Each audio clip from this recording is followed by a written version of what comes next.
ভোটের আগে ইডির হানা এরকম ঘটনা দেশের বিভিন্ন জায়গায় অবিজেপি শাসিত যে সমস্ত রাজ্য সেখানে দেখা গেছে, কিন্তু কোথাও এরকম ভাবে কোনো মুখ্যমন্ত্রী এসে সশরীরে সেই হানার মাঝখানে ঢুকে পড়ে তিনি ফাইল ছিনিয়ে নিয়ে চলে গেলেন, এই ধরনের ঘটনা দেখা যায়নি। এবং সরাসরি তিনি অমিত শাহর নাম করে যেভাবে আক্রমণ করলেন, এটা কি একেবারে সামনাসামনি লড়াই নাকি যেমন বাম বা কংগ্রেসের পক্ষ থেকেও বলা হচ্ছে, গৌতম দাও যেরকম বললেন যে এটা একটা গোটা গেম, কি মনে হচ্ছে আপনার? দেখো, আইডিয়াল সিচুয়েশনে মমতা যেটা করেছেন সেটা অপরাধ হিসেবে চিহ্নিত হয় আইডিয়াল সিচুয়েশনে, কিন্তু সিচুয়েশনটা আইডিয়াল নয়। তো গৌতম যেটা ইডি সম্পর্কে বললো সেটা ঠিক। ইডি ইডি আমার ধারণা আসলে তদন্ত করেও না এখন আর। ইডি এই কাজটাই করে, ভোটের আগে বিভিন্ন পলিটিক্যাল পার্টিকে হ্যারাস করা, তাদের লিডারকে হ্যারাস করা, সেটা কখনো দিল্লিতে, কখনো ঝাড়খণ্ডে, কখনো অন্যান্য রাজ্যে। মানে এখন এটা করতে করতে করতে করতে যেটা হয়েছে, মানুষের মধ্যে একটা ধারণা হয়ে গেছে ইডি সম্পর্কে, যেটা অপোজিশন পার্টিগুলো বলছে যে এটা মানে রাজনৈতিক বিজেপির রাজনৈতিক কর্মকাণ্ডের অংশীদার হয়ে গেছে। বিভিন্ন আদালতে, হাইকোর্ট থেকে সুপ্রিম কোর্টে ইডিকে এমন কথাও বলা হয়েছে যে রাজনৈতিক দলের শাখা হিসেবে কাজ করছেন আপনারা। এর ফলে ইডির বিশ্বাসযোগ্যতা কমেছে, তাদের মানে যে ছবি সেটা মলিন হয়েছে, ফলে সিচুয়েশনটা আইডিয়াল নয়।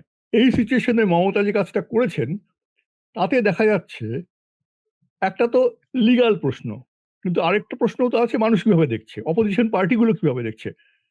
প্রত্যেকের মধ্যে একটা আনন্দ উচ্ছ্বাস যে এতদিনে ইডিকে একটা জবাব দেওয়া হয়েছে। পদ্ধতি নিয়ে আমরা হয়তো প্রশ্ন আছে, কিন্তু কিভাবে লোকে নিচ্ছে এটাকে। আমি বেশ কিছু ইন্টারনেট চ্যানেল দেখছিলাম, সেখানেও মানে বিজেপির সমর্থকরা বলছেন না, কিন্তু তার বাইরে যারা আছেন তারা অনেকেই দেখি বলছেন যে সাহসিকতার কাজ করেছেন। আসলে ইডি, এবং দেখো ইডি কিন্তু মমতাকে আটকাতে পারলো না। অতীতে যখন নিজাম প্যালেসে মমতা গিয়েছিলেন তখন কিন্তু আটকে ছিল, ঢুকতে দেয়নি ভেতরে, একটা জায়গায় বসিয়ে রেখেছিল। পারলো যে না, তার কারণ হচ্ছে ইডিরও সেই নৈতিক শক্তিটা কমে গেছে, সে কারণেই পারেনি। এবং আমি বলছি এই রেডটা শুরু হয়েছে 5:30 6টা থেকে।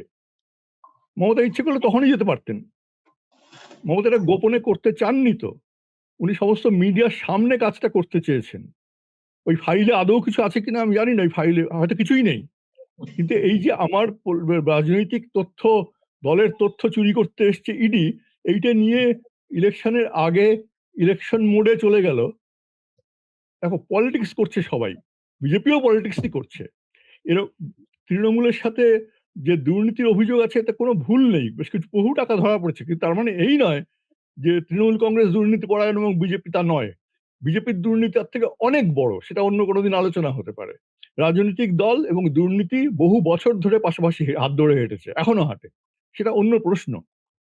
কিন্তু কথা হচ্ছে গিয়ে ইডি কে বা সিবিআই কে বিজেপি যেভাবে ব্যবহার করে চলেছে, করতে করতে করতে করতে এবং আদালতে এবং মানুষের মনে এবং বিরোধী নেতাদের ক্রমাগত আক্রমণের ফলে ইডির ভাবমূর্তি অত্যন্ত খারাপ হয়ে গেছে। মানুষ, একটা বিরাট অংশ মানুষ কিন্তু অপোজিশনকেই বিশ্বাস করছে। এখন মমতা একা বলছেন না, তো মমতার সমর্থনে বিভিন্ন পলিটিক্যাল লিডাররা মুখ খুলেছেন। তো ফলে আদালতে যাই হোক না কেন, আমি বলবো এই মানে দেখো এই বিজেপির সঙ্গে এইটা একটা, যেহেতু ইডি সুপ্রিম কোর্টে বলেছে পলিটিক্যাল পার্টির উইং হিসেবে কাজ করছে, আমি ব্যক্তিগতভাবে যদি আমার মত জিজ্ঞেস করো আমি বলবো হ্যাঁ করছে। ফলে এটাকে আমি রাজনৈতিক লড়াই হিসেবেই দেখছি। এটাকে একটা সাংবিধানিক আবরণ দিয়ে কিছু জিনিস প্রমাণ করার একটা চেষ্টা হচ্ছে, কিন্তু এটা সাংবিধানিক কাজ, মানে সিচুয়েশনটা মোটেই আইডিয়াল সিচুয়েশন নয়।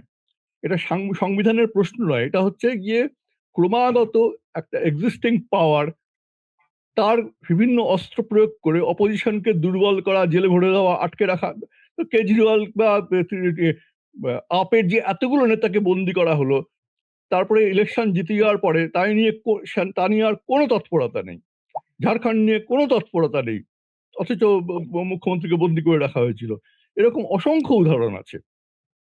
এর ফলে অমিত শাহ স্বরাষ্ট্রমন্ত্রী হিসেবে তাকে যেভাবে দেখা হচ্ছিল একটা সময়, তার ছবিটা, যদিও এটা তার দপ্তর নয়, কিন্তু সবাই জানে যে ইন্দিরা গান্ধীর সময় কংগ্রেসের যা ছিল আজ বিজেপি তাই হয়ে গেছে। একজন দুজন মানুষ গোটা দল, গোটা পার্টি, গোটা সরকারটাকে চালাচ্ছে। নিয়ম অনুযায়ী এটা অর্থ দপ্তরের অধীনে, নিয়ম অনুযায়ী তো দলের সম্পাদক ও সর্বভারতীয় সম্পাদকও তো অন্য কেউ, কিন্তু সবটাই অমিত শাহ দেখেন, সব মধ্যে দেখেন, সবাই জানে কথা। ফলে তাদের এই একটা কাজ বারংবার করতে করতে করতে করতে যেটা হয়েছে, বিশ্বাসযোগ্যতা নষ্ট হয়েছে। এটা কিন্তু বিজেপির পক্ষে একটা আমি বলবো পলিটিক্যাল ডিফিট। হাইকোর্টে বা সুপ্রিম কোর্টে যাই হোক না কেন, এটা একটা পলিটিক্যাল ডিফিট। মামলা, দুর্নীতি সে সব তো আছে এবং হবে এবং চলবেও, কিন্তু এটা ঠিক সেই জিনিস নয়। সেই মোড়কে জিনিসটাকে দেখানো হচ্ছে ভোটের আগে, এবং ভোটের আগেই এটা করা হয়, আগের বারও করা হয়েছে। ফলে আমার মনে হয় যে মমতা মানে সময় নিয়ে দিনের আলোয় সাংবাদিকদের সামনে বেরিয়ে এসছেন, এবং সাধারণত উনি এই ধরনের ক্ষেত্রে কিছু বলতে চান না। উনি বলেছেন যে এরা আমার তথ্য চুরি করতে এসছে, ওই ফাইলে আদৌ কিছু আছে কিনা আমি জানি না। এটা একটা out and out political fight, এবং এই পলিটিক্যাল ফাইটে এই মুহূর্তে অ্যাডভান্টেজ মমতা বন্দ্যোপাধ্যায়।